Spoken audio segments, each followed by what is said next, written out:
This is the kickoff call for this month. It's lead conversion. It piggybacks off of our call last month, which was all about lead generation.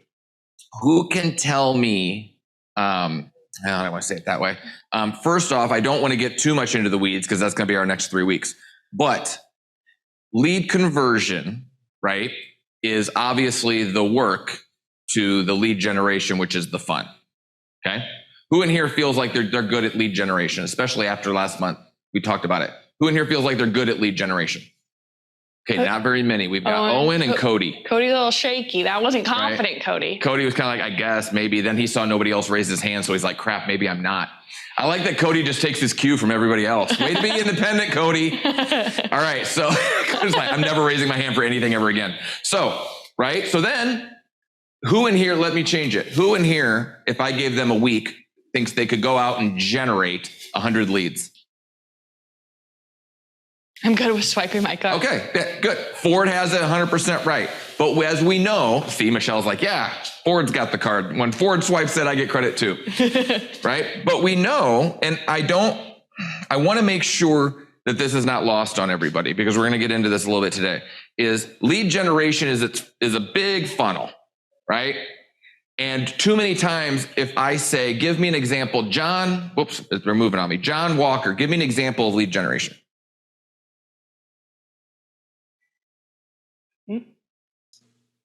Trying to unmute. An example, open houses. Perfect. Okay, so open houses is a lead generation. Thank you. Yeah. Andrew Fair, give me an example of lead generation. Internet leads. Okay, internet leads, one of the 1,000 different ways, right? Okay, and then Ron Henderson, give me another example. You're muted. Of lead generation? Yeah, lead generation. Client events. Client event, perfect. That would go under here. Okay, and then Frank Kenny, give me an example of lead generation. Just communication to Sphere. Sphere, SOI. What is a big group of our SOI? What could be almost the most valuable group in our SOI? Past clients. Past clients. Was somebody going to say something different? Andrew. I said family, Andy, but family. Okay. Yep. So family. I failed fast. I love it. Family and past clients. Okay. So here's the deal. Everybody on this call is a team leader, right? Okay. And when I asked for lead generation, you gave me something from all 3 buckets. What you guys may not know is when I speak to your agents on Mondays and Wednesdays and I ask them about lead generation, 95% of the time, they talk about this. Yeah. Internet leads. Okay? Internet leads is what they talk about. I say, hey, Andrew, if you had to get a deal done, where would you find some leads? He'd be like, well, I'd probably do maybe some Facebook ads or something, right? It's always internet is top of mind because that's what they think about generating the leads. They don't, and this is a little bit, we're going to talk about mindset. They don't think of their sphere as lead generation. Okay. They think it's just there and it bubbles up and comes to them. Right. And so we know as team leaders, I'm really hoping, I'm giving everybody the benefit of the doubt. Yeah, these are good people. Stop that. So I'm giving everybody the benefit of the doubt that we know the easiest to convert are sphere of influence. But that's because we've been in the business. We've converted deals. Our sphere knows, likes, and trusts us. Our past clients have already received our service and therefore want to receive our service again. Okay? We don't have to convince them. If I'm an agent who's done 10 deals and I'm on Alan Mickelson's team, do I have the same type of sphere that Ron Henderson has or Michelle Duncan has? I do not. So therefore, I don't think of it as the same way. We have to start getting our agents to start thinking of their sphere as not just the people who are going to do business with them, but the people who are going to refer business to them, find opportunities for them. Because I'll tell you what, you guys are thinking this, and I will say, I heard a lot of stuff about lead gen. What was it? Sphere of influence didn't come up until the fourth or fifth answer, even with our team leaders, when it should be number one at all times. Right? It should absolutely be number one at all times because you guys, Ford, great question or great example. You guys have what? Resources. Your team leaders. You have money, right? Ford, swiping the credit card. You can make it happen. Can your agent just go swipe a credit card? A lot of times, no. And if they did, they wouldn't know where to swipe it anyway, right? See, look at Michelle. She's like, oh God, yes. They spend money on some of the wackiest stuff, right? That's our job, okay, is to make sure that we're steering them in the right direction. So when you guys are looking at this, what do they have? They don't have the credit card, but what do they have? They have a metaphorical credit card. And what is that credit card? What are they using every single time? Time. They're using, who said that? Fuel. Fuel. Jumping in. Fuel is 100% correct. They are using their time, and their time is worth a certain dollar amount. Okay? Even on this call, we have a different dollars amount. Ford is worth a certain amount every hour that he's at the office. Frank's worth a different amount. Just like Cody, probably worth way more though. Cody's like super baller status. See? Yeah. I gotta get your back, Cody, for giving you a hard time earlier. But everybody's worth a different amount. So when we look at this, we gotta look, am I spending money or am I spending time? It's easy to see what I'm spending when it comes to money. I know this cost me $50. This cost me $127.92. When I'm spending my time, how many in here could answer that question?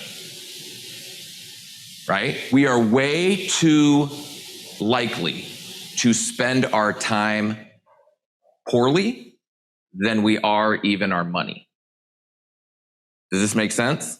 I want you guys to hear that and think, because I'm sure everybody in here could come to a conclusion and be like, yeah, right? It's just easier to swipe the card, but at least I know where that's going. I don't know how much money I spent if my time actually had a dollar amount attached to it, how much money I've spent today. And just think, if you guys are grappling with that question or thinking about it right now, going, oh, okay, think what your agents are doing. All right? They suck at it because we've all sucked at it. And whose responsibility is it to make sure that they suck at it less? That's ours. So when I hear an agent did something that was horrible and swiped their credit card and went into debt to buy some leads to do some things, whose fault is that? Now, it could be their fault, right? We're not their keepers. But whose job is it to correct them and learn from it? Teach them. That's ours. Well, we can't do it if we don't know it ourselves, right? I can't tell somebody to learn and figure out, Kat, how much are you worth $1 per hour? $1 million. Okay, well, can I come $1.5 with million. 50. Right? And so this is the thing. We want to make sure that we know. And it's not across the board. That's Kat's average. Ooh, did you get that raise? Frank? Working on it, Will Frank. you take away his chat function? Working on it. Okay, so man, you're making my meetings really hard for me, Frank, okay? So we need to know what it is that we're worth. Just like every lead gen source has a different dollar amount, every lead conversion is going to have a different ROI, okay? And we need to understand that. So when I want our agents, first and foremost, and don't get me wrong, literally, we have made tons and tons and tons of money off of internet lead gen. But we've got to change the mindset with our agents and with ourselves that the easiest lead to convert is what? Sphere of influence, whether that be past client or Aunt Susie. Okay? Who can give me a reason why my new agent who's only ever done 10 deals won't go convert their sphere? If they're not telling you, they're thinking it. Scared of rejection. Fear of, who said that? Joe, right here. Joe, thank you. Joe, yes, fear of rejection, 100%. I don't want them to know I'm a fraud, right? If my fear of pestering them. Yes. Now, if we want to go big picture just on that comment right there, when agents come in and they're like, yeah, but I don't want to do this because I don't want to be rejected. I don't want to do this because I don't want them to feel like I'm bugging them. Mm-hmm. It's because they don't feel like they're offering value. They don't, right? They don't feel like they're offering value. And if they don't feel like they're offering value, they are going to discount their time and go towards something else because it's easier. They will never risk the rejection until the pain of not being able to do X, Y, or Z, which that pay my mortgage, buy groceries, whatever, is more than the pain of the rejection that they would have received. And so to stop it before it gets to that point, right? Before it ever gets there, to stop that, we have to make sure that they understand what their value is. Okay? And to understand what their value is, they have to know what their time is worth. And your time is worth something different depending on the activity that you're doing. Does this make sense to everyone? Ron, how much is your time worth when you're sitting down at a listing appointment meeting with the client? You're still muted, but The last this time is I gonna be different figured for out my everybody. hourly rate, it was somewhere around $300 an hour. $300 an hour. Perfect. Okay. How about you, Owen? Do you know yours? The last time I did it for like the full year, it was like $175 an hour, Okay. which, because I worked a lot, so it kind of brought my average down. Perfect. That's okay. And that's but you need, there's no wrong answer here and there's no good or bad. I sound like Yoda. Yeah. It is. And now, since you know what it actually is, now you know what to do to improve it, right? How about, let's go one more person. Ford, if you had to guess, what do you say you're worth an hour? Around 200 an hour. Perfect. So we've heard answers. Jesus. Somebody super glued it. We've heard answers. Ron's at 300, baller. Owen's at 175. Ford didn't want to be the lowest, so he's 200. He got to go last.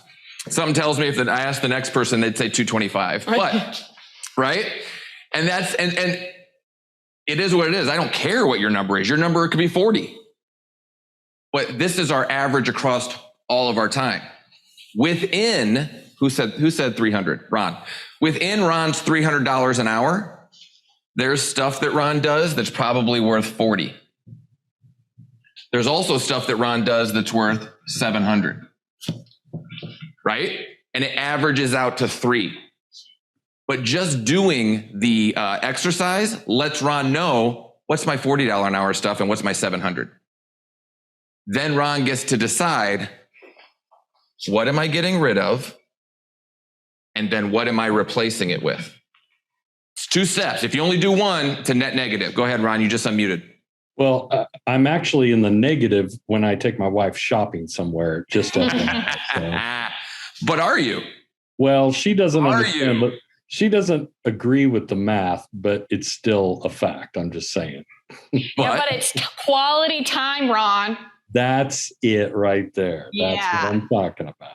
Dude, you're laying the foundation. But that's absolutely true, because then we can get in a whole nother conversation. We should probably have this on like a whole call on it. But then it's like, am I doing this for profit?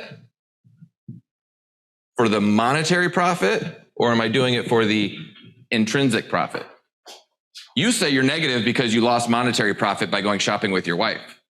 Somebody else may look at that and say, hey, there's the intrinsic profit that I am able to take my wife shopping. That's right. Okay. So there's the flip side to every coin, right? And I agree with you, but we have to understand what our value is. And too many times people will say, instead of getting rid of the lower income producing activities and leveraging that, they just get rid of the stuff that they don't want to do, right?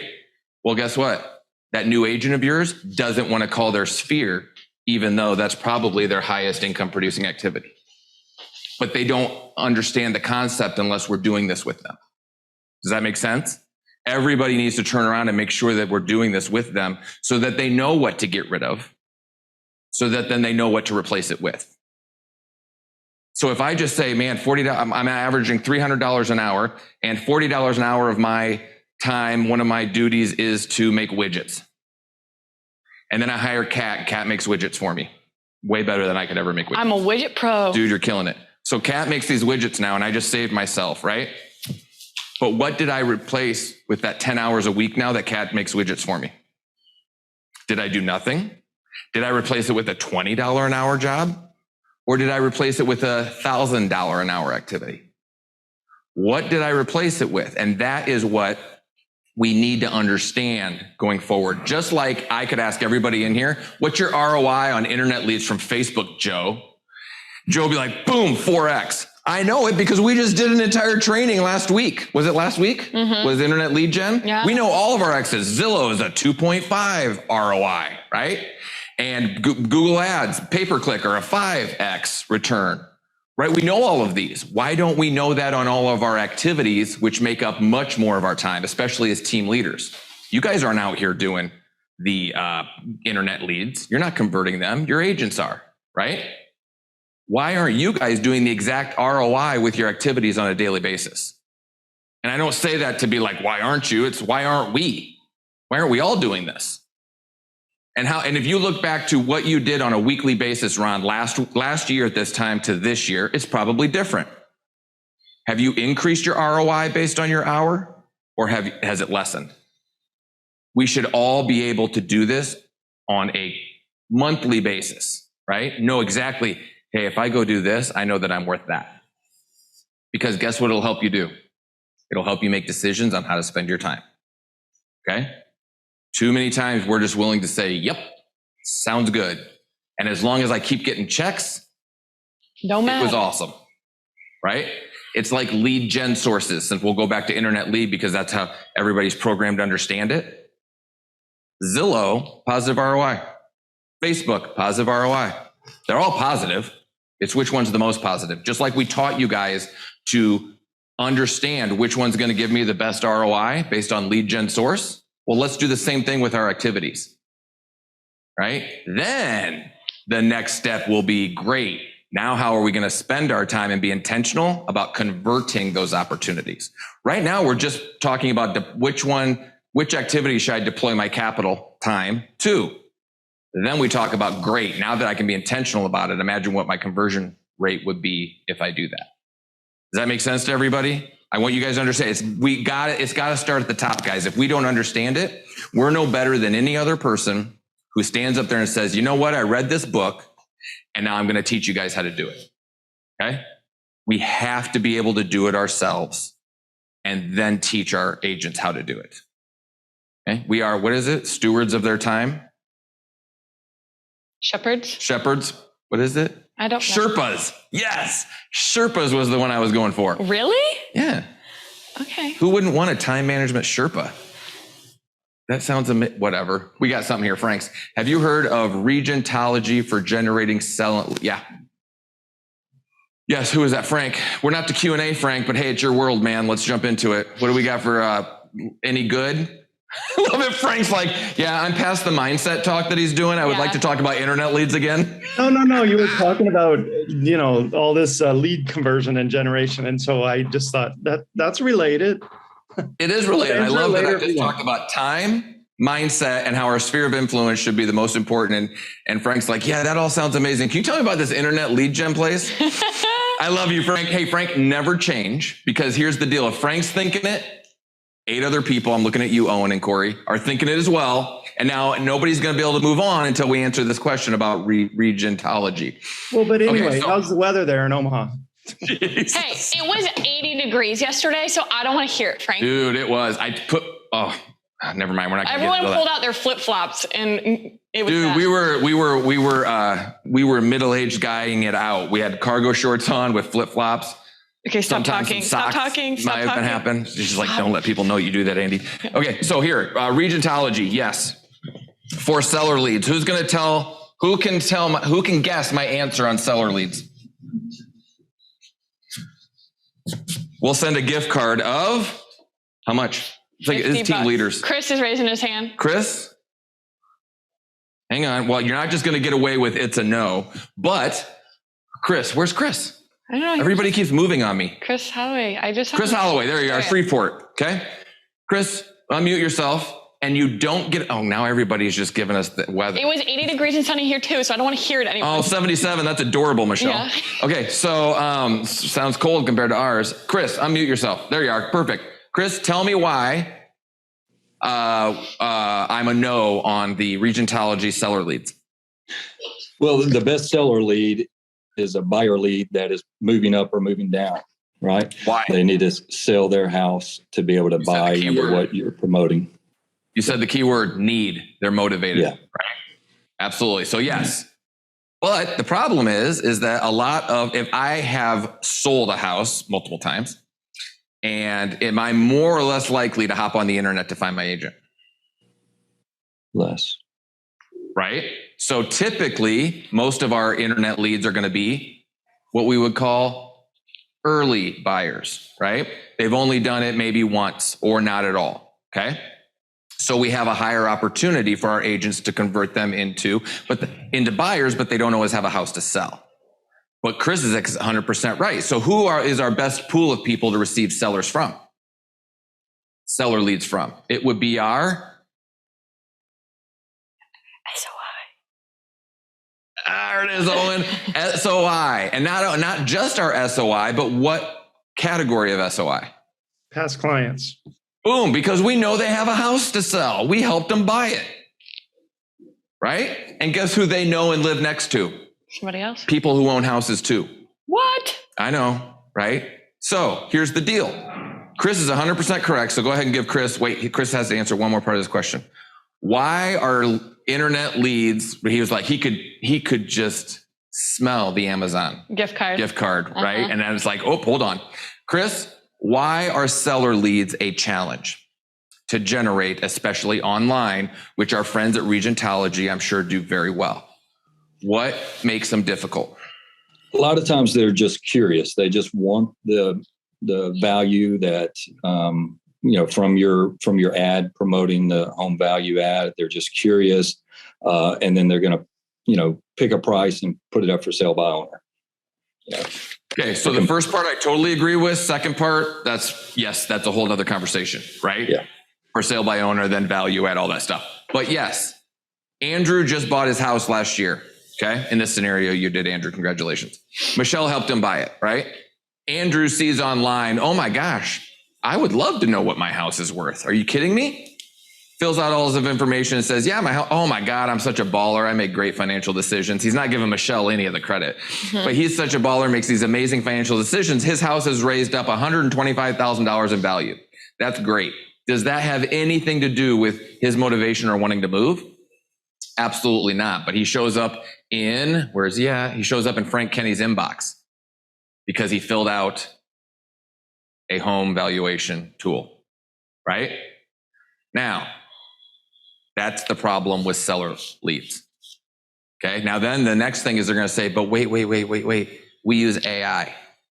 Oh, okay? This is the new, God. sorry, Kat's in the social media world, so she's all over the AI conversation right now. So they use AI, right?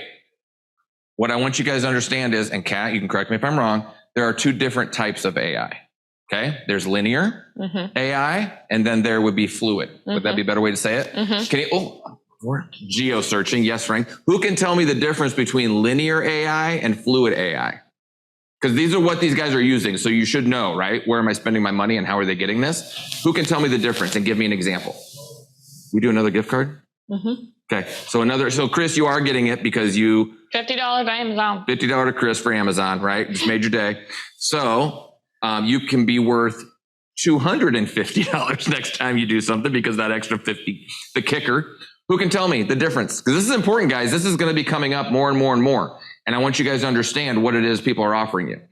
What is the difference between linear and fluid AI? Okay, now I'm going to give the $50 gift card to anybody who's willing to be wrong.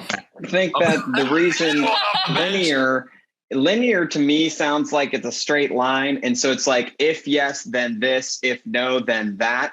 And then it goes through that chain of command, kind of like the Boomtown system. If they're on this, they'll go here. If they're not, if they don't have alerts, they get a different email sent out to them, just like your guys' templates you have in your drive.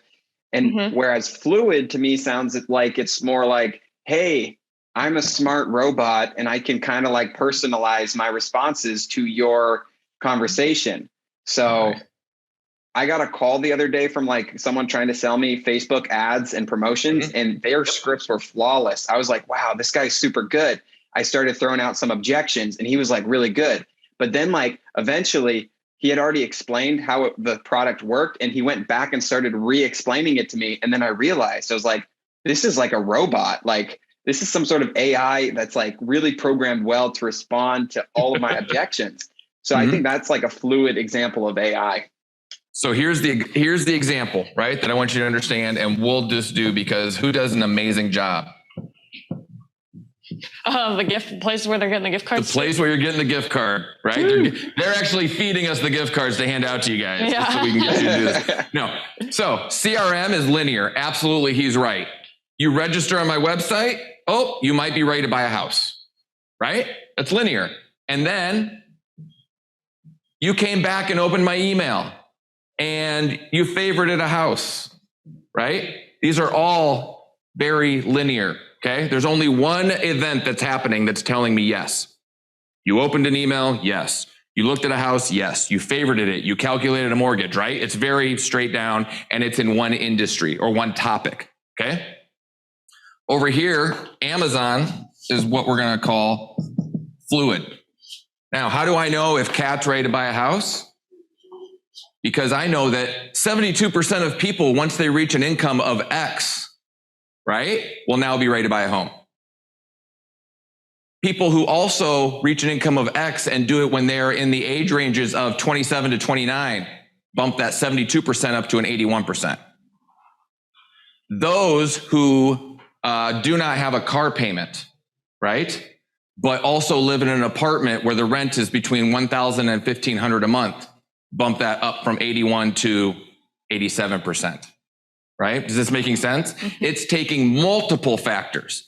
Those people who buy X amount of, spend X amount of their disposable income on diapers, right? I know that. Well, remember you're having the trip. Oh, I'm always. In every example, you're pregnant, yeah, right? And it takes it from multiple, okay? That's how Amazon does it, right? They have the Echo listening to you. Right in your house right now, the Amazon, is it called an Echo or? Well, the device is the Echo, but the person listening to you is Alexa. Alexa, sorry. Rude. Right? But that's the thing, is if Alexa hears me talk about diapers, right? Cribs. It's not just going to sell me diapers. That would be linear, right? Now I'm also going to see ads for pacifiers, for bibs. It's just. Well, there was a study, Jeff's favorite one, when he tells about this. Is this fluid, the one where he's at the Target? This girl got ads for baby supplies. This 16-year-old girl got ads from Target mailed to her with all this baby stuff, cribs, diapers, baby clothes, all of this stuff from Target. And her dad got pissed and called Target and was like, "This is absurd. My daughter is 16, blah, blah, blah, blah." Target sent that to her because she bought prenatals, because she was pregnant. And because she had bought a pregnancy test. So Target knew before dad. So, but this, right? But this is what we're saying is there's a difference, right? Our CRMs, the amazing as they are linear, and that's fine. And that is what these lead gen companies are doing, right? You filled out, you wanted to know what the price of your home was. So we're automatically going to take that leap to tell us that you want to sell your house, right? Whereas fluid will be based off of a number of factors, okay? And so I want you guys to understand this, is ask them. Literally, a great question for you, Owen, on this Facebook ads guy would have been like, great, so is the artificial intelligence you guys using, is it more linear or would it be more fluid? Oh, it's definitely fluid, even if they were able to answer that question for you, right? He comes back and he's like, oh, I got you, Owen, right? Oh, we use fluid AI, great. How many data points do you guys use typically before you are to send us a lead? Right? What is the requirement sent? And if you can get somebody to answer all those questions and do it, heck yeah, I wish I could get Amazon to work for me, right? To do this, because they have all the data. And then that's a whole nother question about, do I care about any of this other stuff, or would I rather have the data and sell it? Right? What was the original question? I know, it was about lead gen from Regentology. Oh. Okay, so Frank, here's the deal. As long as you have correct expectations. Is Regentology a bad company? Absolutely not. Do they generate people who may actually sell their house? Yes. What I would say though, is if you're in it for the long haul. Absolutely. If they're cheap and inexpensive, why wouldn't you fill your database with people who, right? I have their name, I have their phone number, I have their physical address, I have their email address, and I have what their house is worth. If I could get that inexpensively, I want that for my entire market. And now I start reaching out to them, dripping them, have a follow-up system, which is what this whole month is about when it comes to conversion. We're going to talk about those strategies in the next 3 weeks, right? How to do that with no matter where the lead came from. Absolutely do it. But understand, I'm not doing Regentology because I hope to set a listing appointment next week. I'm using Regentology because I want to create a database. Data bank That is profitable over the next 3 to 6 years. Does that make sense? And again, how much time is it going to take? Which brings us back to the beginning of our call, right? Regentology is going to take me 12, 18, 24, 36 months. Sphere of influence might take me 3 days. Does this make sense? And it's where we're spending our time. And we don't know if that's a good call until we know what our time is worth. All right. So I hope that answers some questions. I know it was kind of a little bit today is always the kickoff call. So it's more of like a mindset. Next week, we're going to get into specifics on how we can attack our sphere of influence, why it's so important, right? Because I can swipe my credit card. What do we always talk about? And then I promise I will go to Q&A. Know, like, and trust. I can swipe my credit card to get somebody to know me, right? And I can get a lead to come in my inbox and they see my name.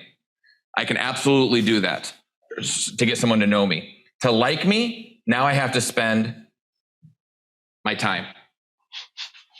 It looks like a nose, doesn't it? But anyway, that's my clock. I can get, right? I have to spend my time to get them to like me. So I have to spend money to get them to know me, time to get them to like me, and then I have to have success to get them to trust me. Does this make sense? What's my sphere? My sphere eliminates the first two and saves me time and money right off the bat. I don't know how much it saves me unless I know how much I'm worth. Okay?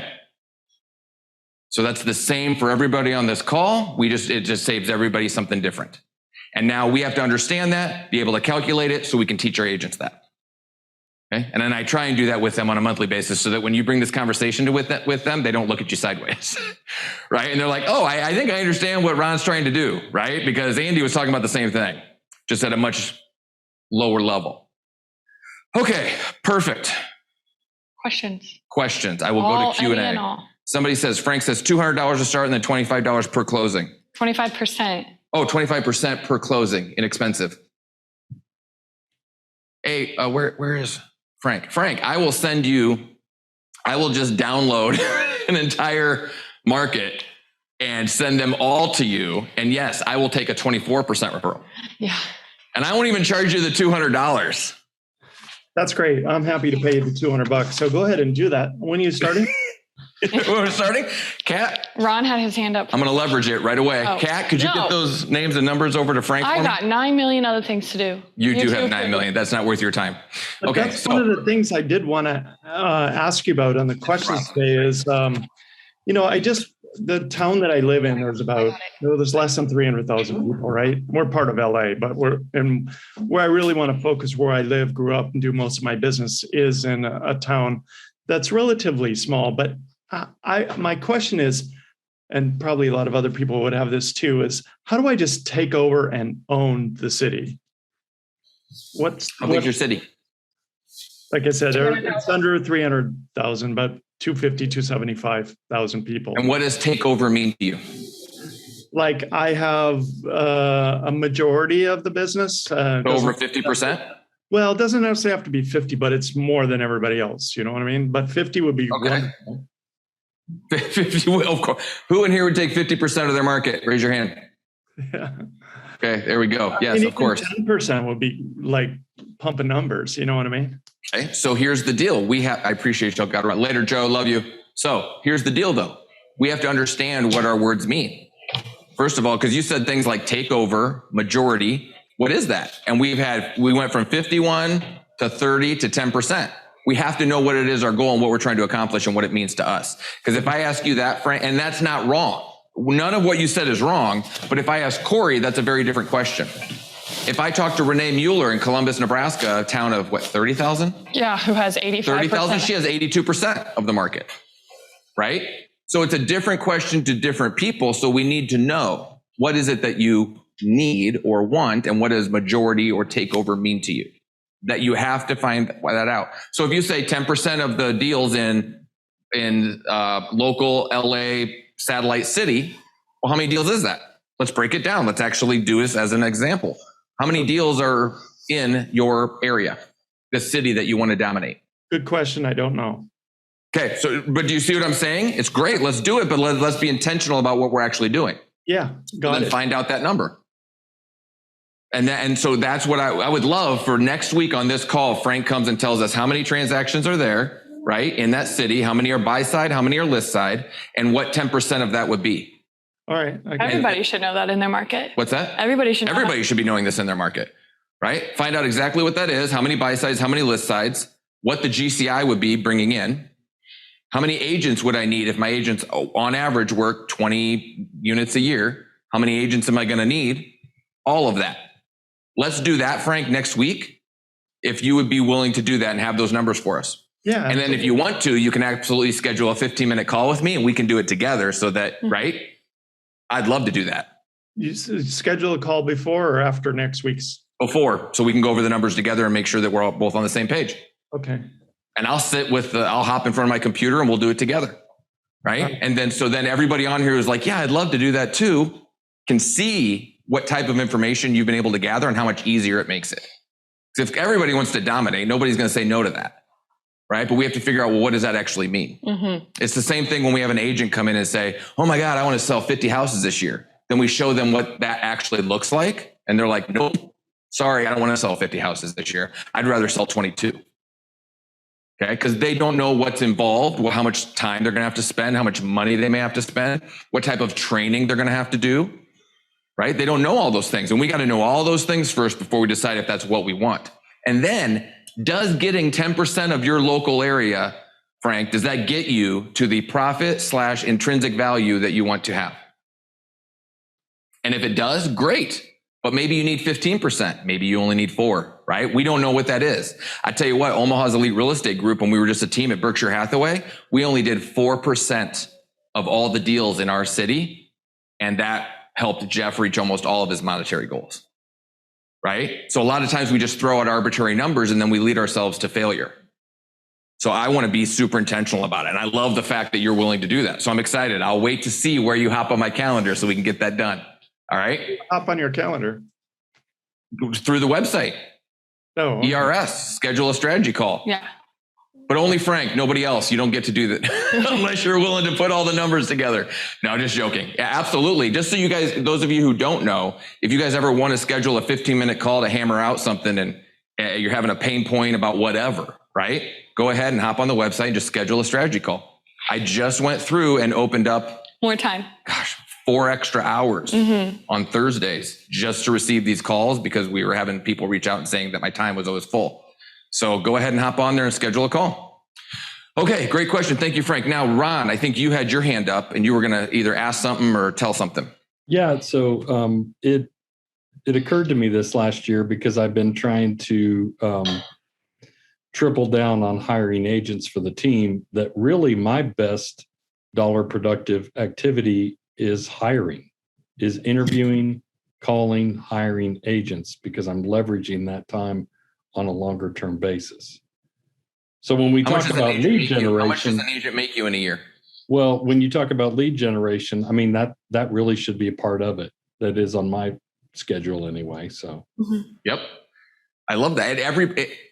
Once you replace yourself, right? So Ron, you replaced yourself from working with buyers. Well, what did you do to replace that time?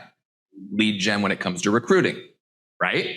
Right. And then you start hiring those agents. And now you're looking at it as not a per deal transaction, but a per agent transaction, right? What does this agent make me on a yearly basis?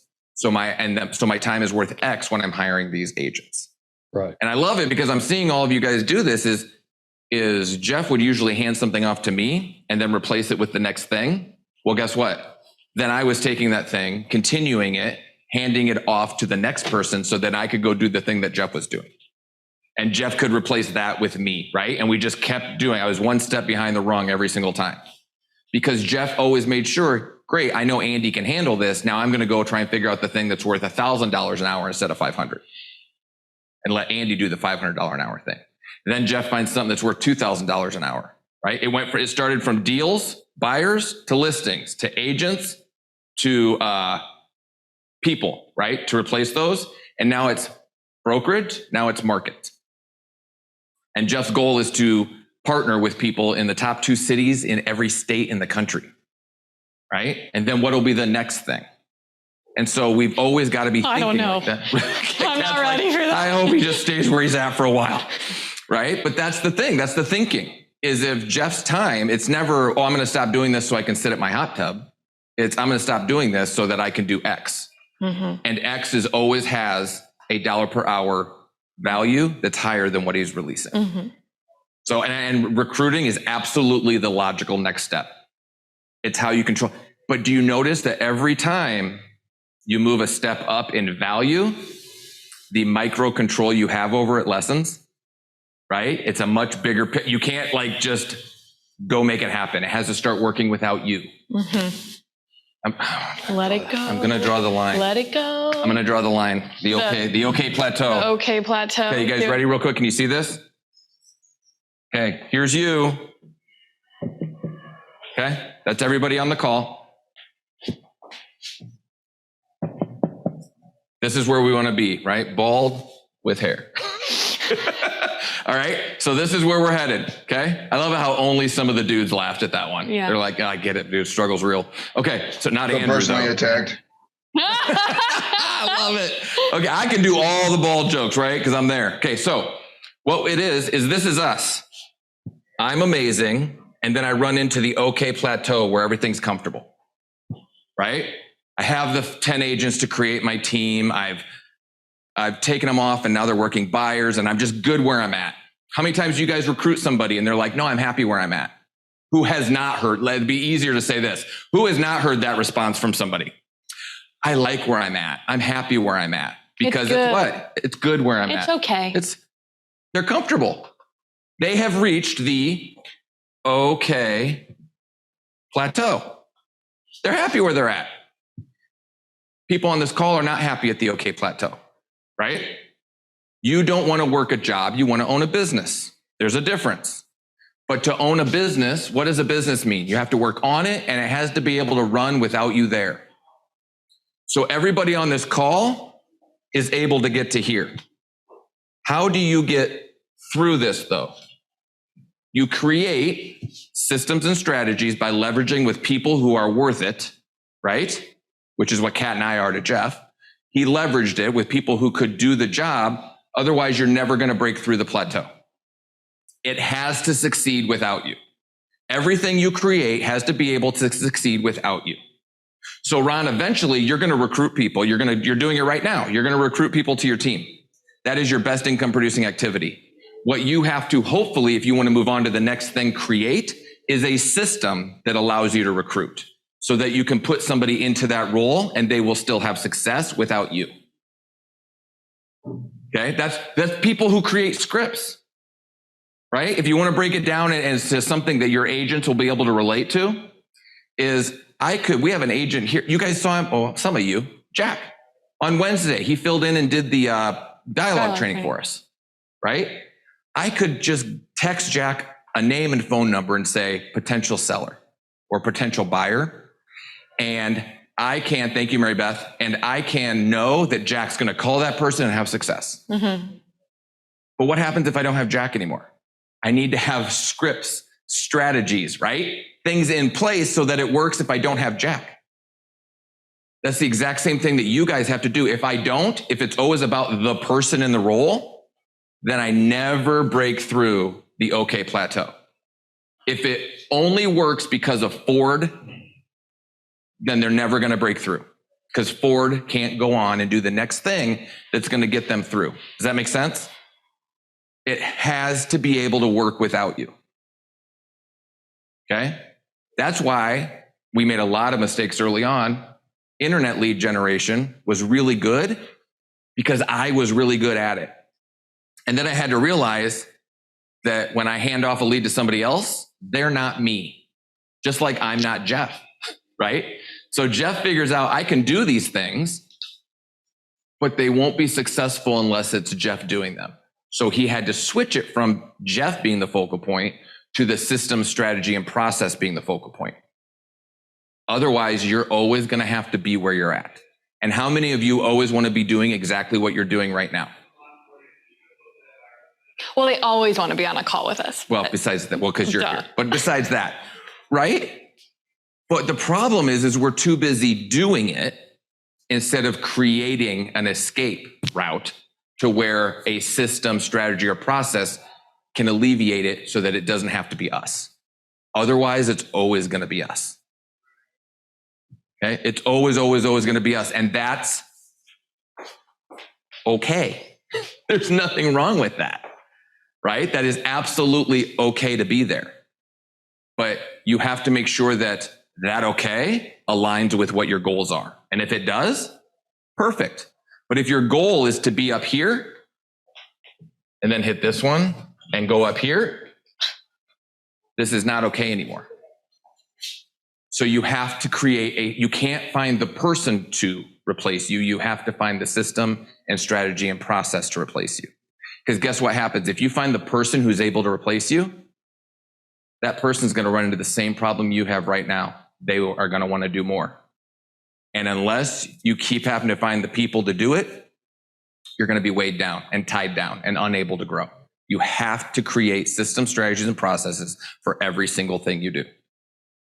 Just like we talk about, anything we're teaching is worth recording. Anything we're doing is worth doing successfully is worth repeating. And I can't repeat it unless I have a system, strategy, and process behind it. Okay. I hope you guys, that's like the number one takeaway is unless you can do those things and where you're not necessary, you're never going to be able to grow. And that's when on the call we say when everybody comes in, and that's how you make $1 million. Exactly. And that's how you make $1 million in 5 hours a week. Yeah. And then we're like, oh, hey, great. Nice of you to join us. I did that. I just did that. To me. Yesterday. Oh, I did it to you. That's right. I was hosting one of our leadership and Kat, believe it or not, walked in late. And right as she walked in. On time. We start 2 minutes early. Otherwise you're late. So then I started and I said, and that everybody is how you make $1 million in 5 hours a week. And everybody just clapped. They were like, amazing. And Kat was left out in the dust. So she's going to continue to work 60 hours a week and have 4-hour work weeks. See? Yeah. Thanks, Frank. See? If you were on time, you probably would have got the raise, but this is not there. Love it. Okay, guys, we are at 12:09. We can take a couple more questions if anyone has one. Or 2. Or 3 if they're fast ones. Do you know who's getting the gift cards? Yes, I have it written on my hand. Chris and Owen, Amazon. You seriously wrote it on your hand? I love it. Okay, perfect. All right. Anybody else have any questions? Chris and Owen. Frank's got another question. Oh, no, you don't have a question. Okay. Can you stop that with the marker? Is it right next to my microphone? Yes. Is that annoying? Okay. Anybody else? Yeah. Corey, I'm muted. Last week you asked me to send you an email with like my top 5 questions, issues. I did that. Did you get it? Huh. Did you send it through the website or did you send it directly to me? Directly to you, I think. Andy I'll check and make sure. Yeah, check it. I'll check and make sure. Resend it, please. And do me a favor, copy Kat on it, because then Yeah. Because then if she gets it, she'll forward it to me too. Send it, Dana, will you type this in the chat? Send it to this one, Andy@kwelite.com. Yeah, that one's easier because the other one's way too long. Andy@kwelite. Okay. I figured you were, Mine asked for a glance inside this crazy head, so. No, man. Yeah, I would absolutely. I literally have 2 hours in a week where I block out just to answer those emails from the ERS group. And I sit and I'm usually eating Chipotle. That I've ordered. The Kat is ordered. And I just sit, eat Chipotle and hammer out emails. And I did like 4 of them yesterday. So no, absolutely. Resend it. And I apologize if I did get it or if it went to my spam. That's weird. I'm glad I asked. I'll bring that up for you. I appreciate it. Yep. I will answer anybody's email questions except for Frank's. So feel free to send as many as possible. Love you, Frank. All right. Anybody else? We've got... Yeah, this is recorded. We're making a screenshot out of that. And it's going on a t-shirt. All right. Anybody else have anything? We got a couple minutes. Hey, Andy, what hair products do you use? It's called Wind. The Wind. His cats lick him. Yes, that is a thing. I have a cat who won't lick anybody else in the house, but literally will sneak in and lick my hair to wake me up, like at 3 a.m. Dana, will you put constantly my email address in the chat? Oh, yep. We'll throw Kat's email address in there as well. Yeah, at KW Elite. Andrew will be shaven by next week, Andy. Don't worry. What's that? Andrew's head will be shaven by next week. Believe I me. hope so. He's just over there bragging now. Dude, you know what your hair looks like is Johnny Bravo. Right? You just got the, like you go to bed and wake up and it looks exactly the same. There's 80-mile-an-hour wind gusts and Andrew's 80-mile-an-hour wind gusts and only Andrew thing just staying standing in there. place. He's like, what? Can't stop me. Yeah. All right. Okay, guys, I really appreciate it. I love you guys being here. Remember, everything we take, you guys have got to start using it and teaching it to your agents as well. Okay. They've got to hear it from you. They're going to hear it from me on a weekly basis, but as long as if they hear it from both of us, it's going to mean so much more.